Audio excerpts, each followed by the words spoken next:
Could still work, though. Yeah, I think this is where... Have they run this map against... Before it was Infernal Shrines Cursed Hollow the first time, and obviously this is the second time, so yeah. I don't think they've run this comp on Cursed Hollow before, so we don't have any evidence for that, unfortunately. So I think you're probably right. All right. So what can they do in Towers of Doom? I mean, one hero that's definitely going to have to be considered is Maiev right now. Could either be considered by TheOne if they want to play it themselves, or if they want to ban it out, because Soap quite easily has been one of the more lethal Maiev players in the league. Let's see what they want to go for. So we are loaded in SPT with the first ban, as this was a TheOne map choice. Was Yarel banned at all in the last game? Was she just let through and no one picked her? Excellent question. I think she was actually banned, but I'm not 100% sure. It's actually weird to see that she was completely ignored, not just in this series, but for the majority of all the games today. In fact, have we seen more than one Yarel game? Have we seen a single Yarel game today? We have. Chicken. Chicken played it. Yeah, you're right. But yeah, there's been a couple bans as well. Mm-hmm. It did win. Yarel, good hero, yo. Dude, gotta love that paladin. But with Genji banned out, we're going to see... We already talked about how maybe we are too highly prioritizing Malfurion, but it's still a very popular hero, so we could see that. If not, maybe some kind of tank ban, or banning a solo laner like the Yarel. Yep. Alrighty. Let's see. They're taking their sweet time for TheOne. This is an extremely important game. Not only would it be good for their reputation within China and, of course, on the international level as well, because any team that beats SPT in China is definitely a scary team to look at, but also it would mean that they're going to be temporarily at first place, or on first place, right? And that means they're going to have a really good time for those playoffs. The reason why the first place is so important to have is because you can no longer be kicked out of the Eastern Clash relegation, right? Because you're automatically qualified. The only question then, of course, remains is whether you're going to be first seed for better group phase or second seed for a slightly more difficult group phase. Excellent point. There's only 1 week left after this before the playoffs, so it's going to be a tough journey ahead. At that point, all the teams will have played all of their games. But being in that top position, like you said, it's an auto-qualification. It's just all about that seeding. Malfurion coming out first for SPT. No Rhaegar shenaniganry this time. Mm-hmm. Yeah, and I'm quite happy about this. I mean, I mentioned it already. Towers of Doom, I don't think the Bloodlust would work very well there, because if you constantly go for those 5-man death ball compositions here, you could easily be out-rotated, especially when there's, for example, 2 or 3 altars available. You're just going to run away and kite the opponents all the time. And, you know, them going for a more standard mainstream composition is also going to be nice to cast for us, because I think for the last 3 or 4 games, we've always been having these Bloodlust comps for SPT.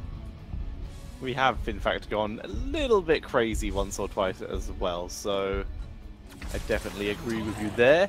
Going to see the Phoenix Diablo combo right off the bat for TheOne this time. Now, is SPT going to bring something else to the table that may catch their opponents off guard? They're at least trying to innovate the Chinese meta here a little bit. What else do they have up their sleeves? I don't see a reason why you wouldn't ban the Decker Cane. Now, by the way, if you're SPT, like we all saw what Decker Cane was able to do in that last game with the Phoenix, Sergeant Hammer, all these auto attackers are just so good in unison with Decker Cane. Such good protection. And especially the Ancient Blessings at level 13 is going to increase their power level even more, increase auto attack damage. So definitely wouldn't surprise me if they ban it away, SPT that is. I would agree on that.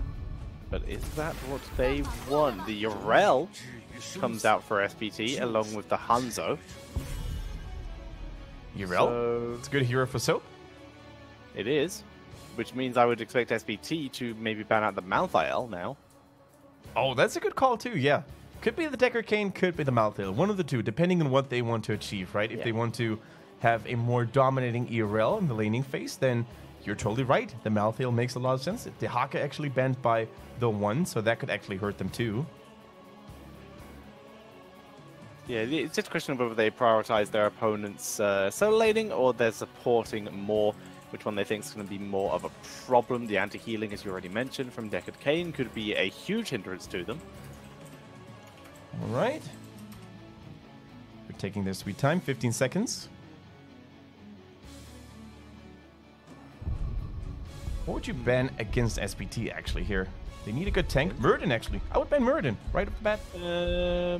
Yeah, Muradin or Garrosh. Sounds like a good plan to me.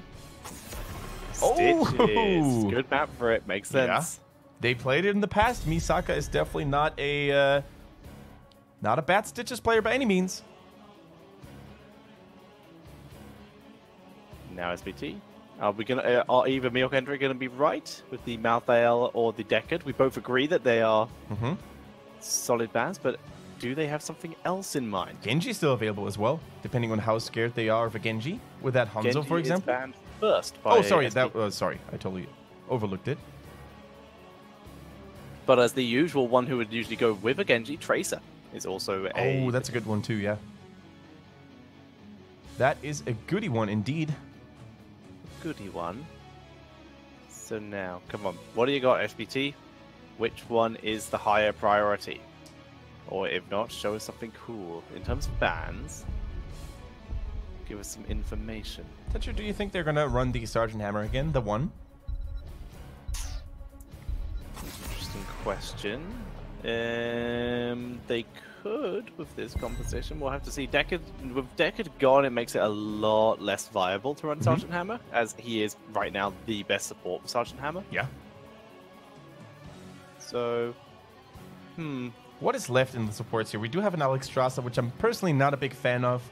I mean, it could work, but normally on the Towers of Doom, you don't really see her that often because, once again, where does Alex Strasser excel? On a static objective, like an Infernal Shrine, for example, like a Sky Temple. But here, where there's so many rotations happening all the time, where there's several altars on completely different locations all the time, I don't think the Dragon Queen gets that much value. So I would rather prefer a Rhaegar, to be honest. Maybe an Uther, depending on what they want to pick, what they want to go for. Even a Stukov, to be honest, is so amazing here. Falstad, they're not picking their support yet. They're going to flex it, bringing out the Thrall here. Okay. Yeah, we actually saw what Stukov was able to do in Towers of Doom, right? Not only does he have a lot of choke points where he can use the silence, but he can also have cute little details like silencing the zappers. We saw that yesterday. It can really make a difference sometimes. Very true. Kendrick, I want you to imagine the team names are switched for a second. I had the exact same thought process, man. Pick? Oh my god. Is the one going to be the first team that tries to use SPT's own tactic against them? It would be very pleasing to me. And obviously these teams are only here for my personal entertainment. But I doubt it. The one, I doubt they'd be so audacious for starters. And for second, I just don't think it would. You already mentioned it's not the best map for it, and Stukov just has so many other advantages. SPT, they do go for the Garrosh as the tank, and they also bring out a Tychus. They're expecting potentially another tankier frontliner for the one. Oh, wait, no, they need support. No. Yeah, they need support. Diablo, because it is a solo tank. And they still go for the Alex Strasser, okay. Alex Strasser it is. Now, honestly, I don't know who's got the better draft. Both drafts, I think, have their ups and downs. I think in terms of how meta and how strong I would rate them in terms of the current game flow in China, I would give it to SPT just by a small margin because of Irel being super strong. Garrosh can always be a menace, can always be a threat. Alex Strasser is a little bit predictable as well. But then again, it's the one, man, and they've been making everything work absolutely at this point. Now they have, so the one, they have a whole lot of salvo combo. Everything's standard there. They could Hinterland Blast, and if not, Gust is a fantastic disengage tool to save whoever gets engaged on by Garrosh. It's not bad. It's a great zoning, greater kiting potential, great rotation potential, reduced to the global. I'm looking at the one's comp, and I'm really enjoying it. I'm feeling it. Yeah, they certainly do have tons of synergy, right? The moment SPT stands off in a straight-up 5 versus 5 fight, there's going to be the Dragon Queen, the Earthquake, Lightning Breath value and synergy with the Purification Salvo.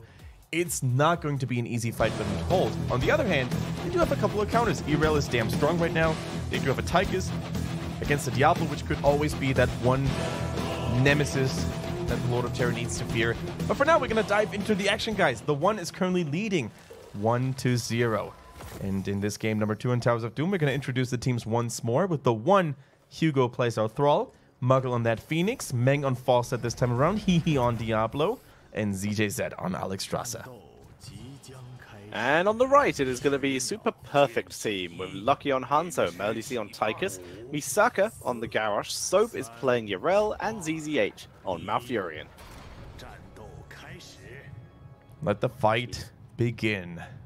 The winner takes it all, at least for the time being.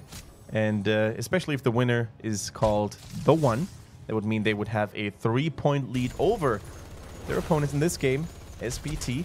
But if the SPT ties it out, obviously not a whole lot is going to change. Keep in mind, though, guys, that both of those teams will have another series. So I think next after this, we're going to have TheOne versus Team Nut.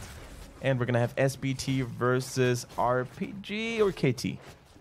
AT. The A team. There we go.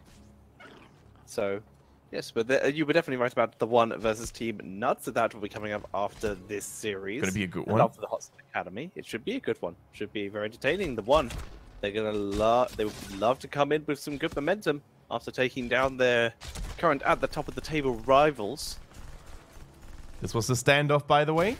Swish, almost said the German word, Zwischen, between the Lucky on the side of SPT on that Hanzo and his replacement, if you will, the new guy, the new kid on the block on the Phoenix. We've got Muggle this time around. So who's going to reign supreme? Once again, Muggle is not letting go of Lucky here.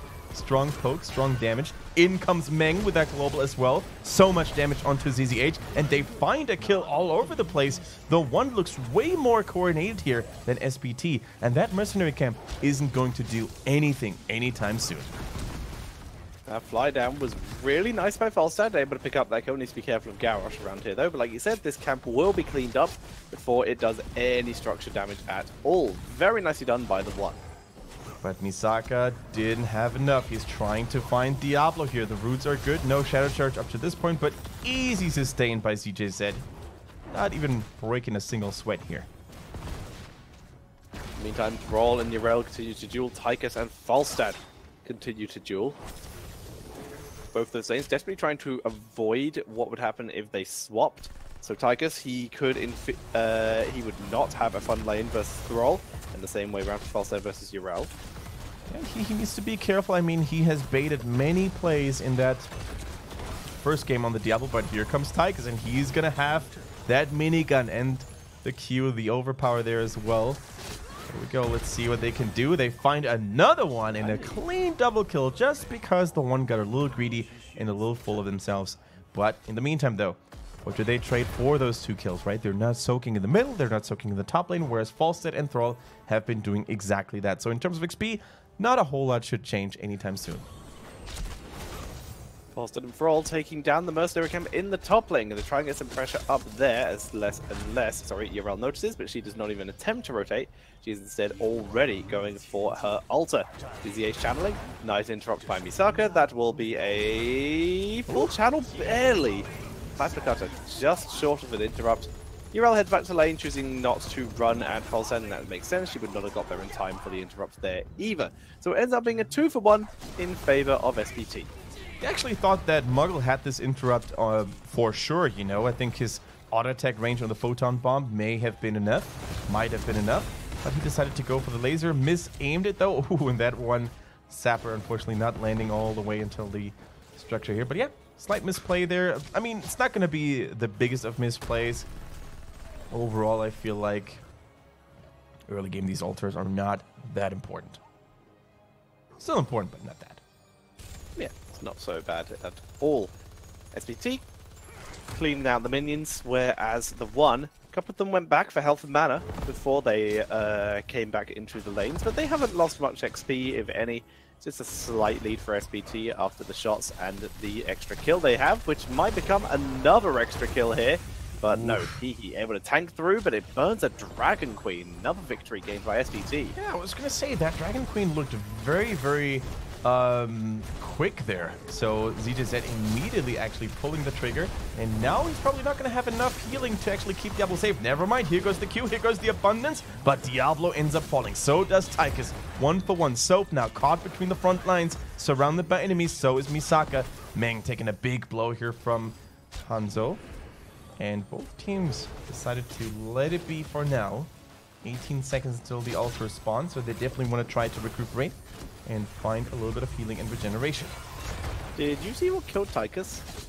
It was basically just, you know, Falstad flying in from behind and Thrall just dealing a lot of damage onto them.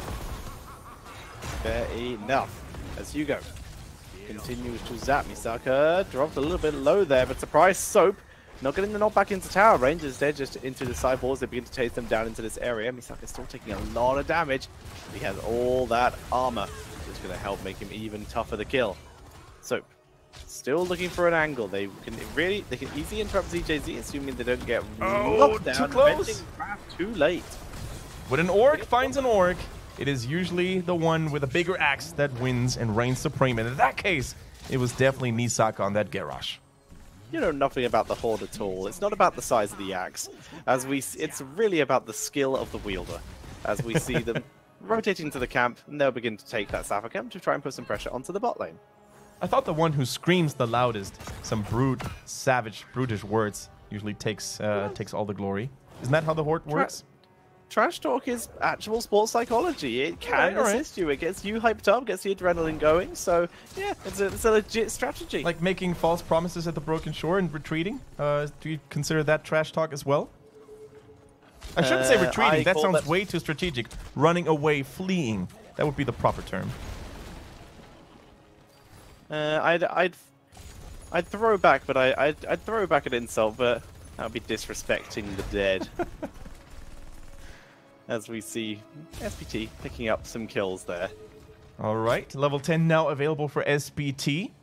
And what do they go for? The Warlord's Challenge, the Taunt, the Tranquility. So much sustain now available for so many different heroes. I also like the Ardent Defender. I think, quite frankly, in general, there is more value to be had from this ability. And it also has the much better win rate up to this point. Whenever we saw Sacred Ground, it kind of really didn't make that cut. Didn't really look that strong. With the heroics, I'm really glad we are seeing the Ardent Defender. No Sacred Ground makes me very pleased, because Sacred Ground has been shown to be very much less than successful. But SPT, they're moving up. They're going to try and get themselves a bird, but the bird is going to use Mighty Gust, and Falstad survives. Yeah, good disengage all across the board with a hammer of Irel, the throws of Garrosh, and as such, both teams, they walk away with one altar respectively. For Chinese standards, Tetcher, I would actually say that this has been an exceptionally patient game. But then again, you probably have the two strongest teams in China who, right now at least, at the moment, who also had a lot of time to actually watch other heroes and other teams play. Now, let's check this out here. The boss currently triggered by the one, deals a lot of AoE damage actually. SPT, they're not brave enough this time around. They're not determined enough to look for that big engagement. Odin was chosen by Tychus, by the way. So no Draken Laser shenanigans, which sometimes we end up seeing, especially if Tychus wants to go for that in the rhythm and he wants to be channeling the minigun a little longer. Let me actually take a look which talent that is. Lucky in the rhythm. In a bit of trouble here. Lightning Breath, and he gets picked off on the way out. But the minions running out here. Perhaps ZZH and Misaka can get someone in range, but they can't. Beautiful. Nice little route by Hugo, preventing that chase. That was just a picture-perfect fort dive here. They realized, you know what? Not only is Hanzo out of position, but we also have enough minions who are going to take the shots for us, so we don't have to worry about these slowing attacks from the fort, that we're going to get this kill right here, right now. And trading a Lightning Breath for that was definitely worth it. Not the longest of cooldowns, nice XP, and nice pressure they can now do with those mercenary camps, which they took immediately as a consequence of that numbers advantage.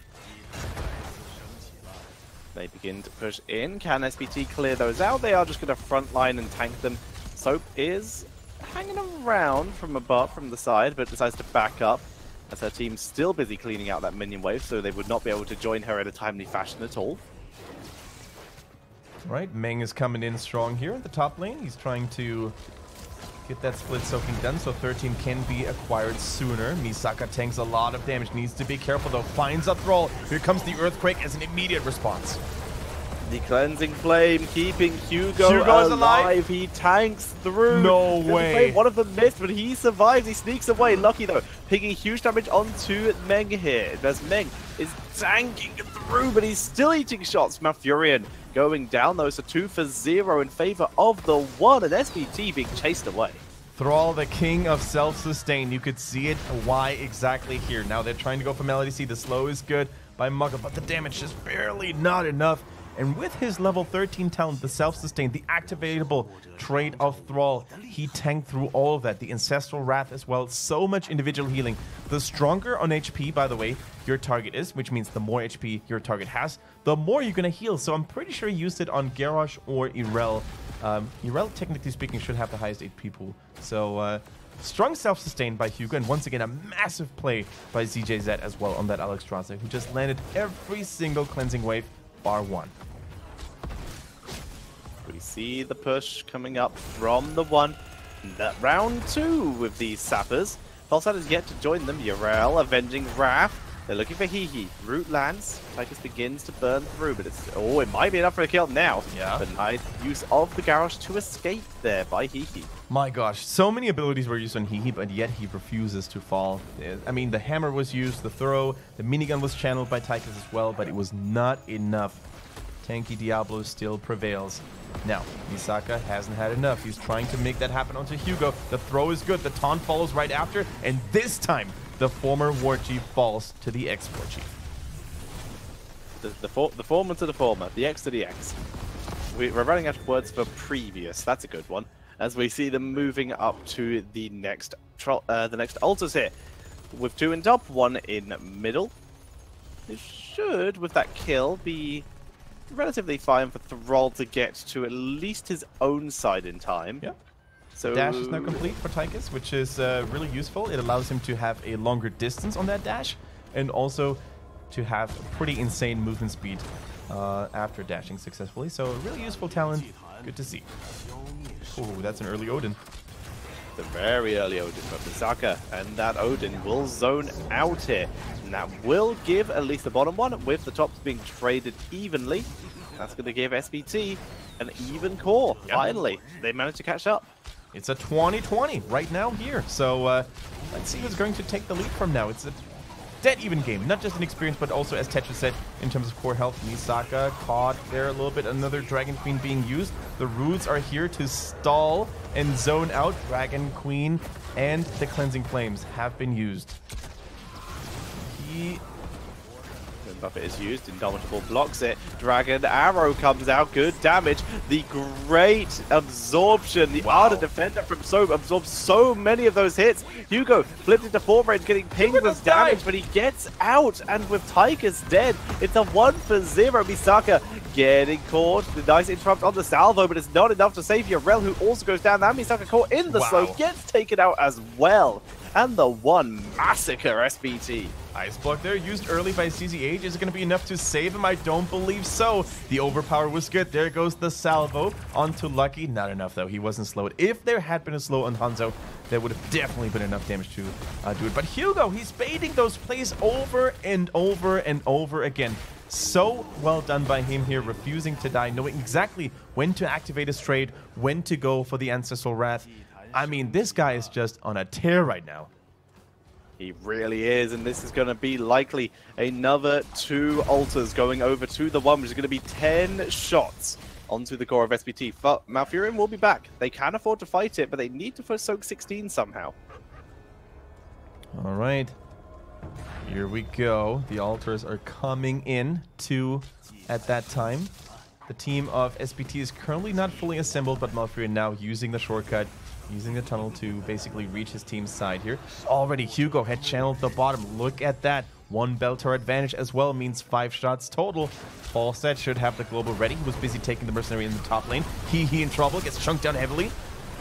Cleansing Flame denied by the anti-healing, finally coming in, but it's not enough to save Diablo here as Hiki gets taken out. Muggle forced to teleport, and the SPT gonna be able to steal this back, prevent the 10 shots on their core, instead only taking Mercenaries 5. in the bottom though. And they deal a counter 3. They go through? Never mind, they take a single extra of 1.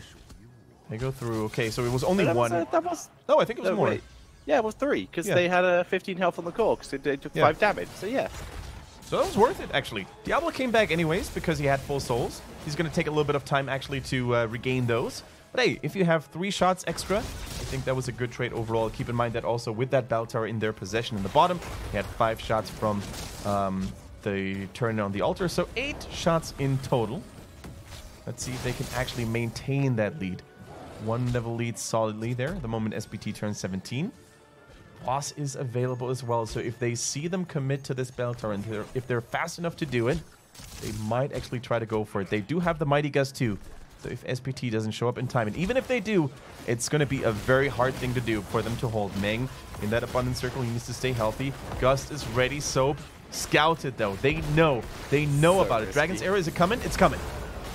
There's the stun. Dragon Arrow on the point. The Gust is interrupted. Soap gets on the point. He doesn't get on the second point, though. He uses his Q, which slows his movement speed, so he gets interrupted. The salvo comes out. Wow. Down goes Soap. Down goes Misaka. TheOne moving forward, looking for Lucky, but they can't get it. But it's still a 2-for-0, and the boss was taken. I don't even want to know how much time Hugo spends in those team fights below 30% health. Like, it's just absolute madness. No matter who they want to focus, whether it's Hugo on the Thrall, Hihi on that Diablo, there always seems to be that lack of DPS that SPT is really... Oh, this could be game, actually. Wait a minute, 2 altars? That's enough... it's exactly 8. If they get both altars, it's over. Yeah, SPT need to get on there. Here comes the channel. Hanzo. What? Sonic Arrow here. The other side. What's happening? Cleansing Flame coming out. 1 is through. Meng is flying in. That's game. That's game. Tychus trying to get in range. Grenade is too late. Good CC by Hihi. And that's going to be game number 2. Full series going over to TheOne. And they take a significant lead at the top of the table. And not only are they going to take this lead here, these men in black, but also they did so in style and good fashion. This looked like a walk in the park on the second game, I feel like. True, it was close. True, if Hugo had died in some of those team fights, it could have been a different game, basically. But hey, it's not about ifs, it's about how you execute it and how it went. And TheOne, from start to finish, seemed to have a really